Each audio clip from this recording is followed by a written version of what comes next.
Assalamualaikum warahmatullahi wabarakatuh. Apa kabarnya anak-anak?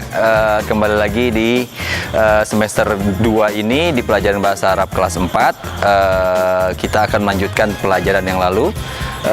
Di semester ini kita akan mempelajari 3 bab dan akan Bapak awali di bab Afrodul Usrah, yang artinya adalah anggota keluarga. Dan dalam bab ini terdapat beberapa kaidah yang akan Bapak jelaskan pada pertemuan kali ini. Dan berikut adalah kaidahnya. Mengawali kaidah yang pertama, di sini Bapak punya kaidah yang biasa disebut dengan dhamirul muttasil. Apa? Dhamirul muttasil. Atau bisa kita sebut dengan dhamir atau ganti yang melekat pada kalimat yang diikutinya. Seperti contoh seperti ini. Misal dalam bahasa Indonesia, kita menyebutkan dia ayahku. Nah, dia ayahku. Ayah merupakan sebuah kata kalimat tunggal, dan ku-nya tersebut kita sebut dengan domir atau kata ganti yang melekat pada kalimat yang mengikutinya. Nah, dalam bahasa Arab itu terdapat bahasa Arabnya. Jadi tidak serta-merta tidak ada kaidahnya, namun terdapat kaidah pada penyebutan kata kalimat domir kata ganti yang melekat pada kalimat tersebut. Nah, maka jika kita kaitkan dengan kepemilikan, contoh misalnya saya, kamu, dia, nah itu terdapat muannas, muzakkar. Nah, pembagiannya maka akan seperti ini. Jika digunakan untuk saya, maka kalimatnya adalah, bisa kita lihat di buku atau di layar nanti, ya sukun. Ya sukun ini jika kita gabungkan kepada sebuah kalimat, maka kalimat itu akan dibaca panjang. Contoh, dia dalam bahasa Arabnya adalah huwa jika laki-laki. Abun artinya adalah ayah. Nah, ayah merupakan kalimat tunggal. Jika kita sambungkan ayah, kita akan sebut dengan ayahku, maka dia ayahku. Maka dalam bahasa Arabnya adalah kita gabungkan dengan ya sukun mati tadi ya, maka bacanya akan menjadi seperti matobi'i. Contoh seperti ini, huwa abi, dia ayahku. Ku tadi bahasa Arabnya yang Bapak bilang tadi adalah ya sukun. Nah, itu contoh dari kalimat dhamir muttasil yang diperuntukkan untuk saya. Nah, selanjutnya dalam kalimat kamu dan dia itu terbagi menjadi 2. Jika untuk laki-laki, kita gunakan kalimat ka. Jika untuk perempuan, kita gunakan kalimat ki. Nah, bagaimana contohnya? Berikut contohnya.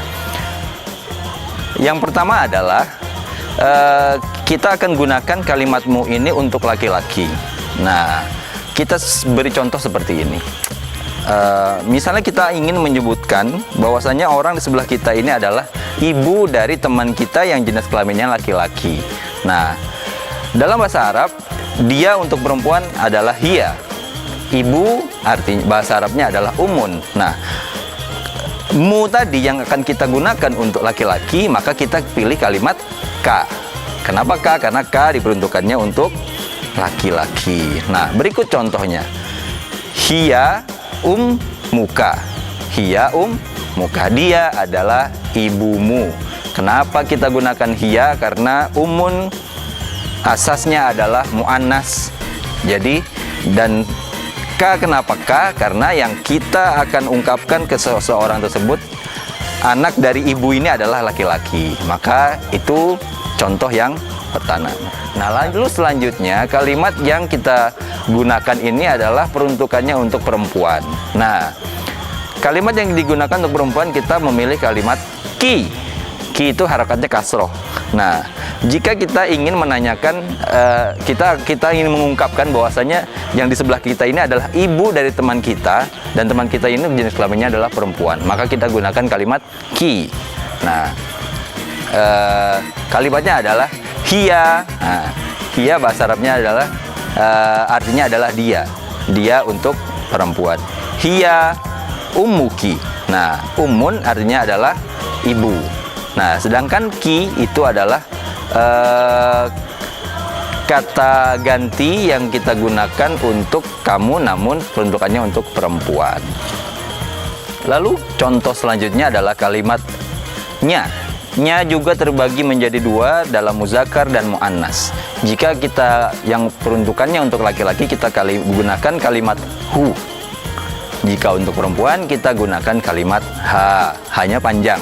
Nah, lalu bagaimana jika kalimat ini kita gabungkan dalam sebuah kalimat, misalnya seperti ini. Haza Ahmadun. Haza artinya adalah ini. Ini Ahmad. Wa dzalika qalamuhu. Wa dzalika qalamuhu.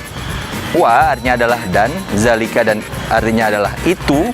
Nah, qalamuhu seharusnya adalah kalimat qalamun saja.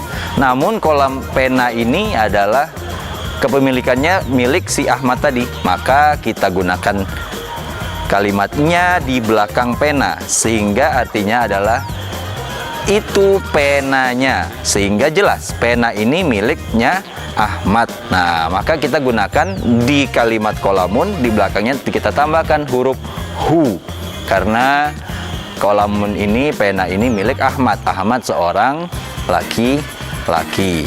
Nah, lalu selanjutnya kalimat ha. Nah, bagaimana contohnya?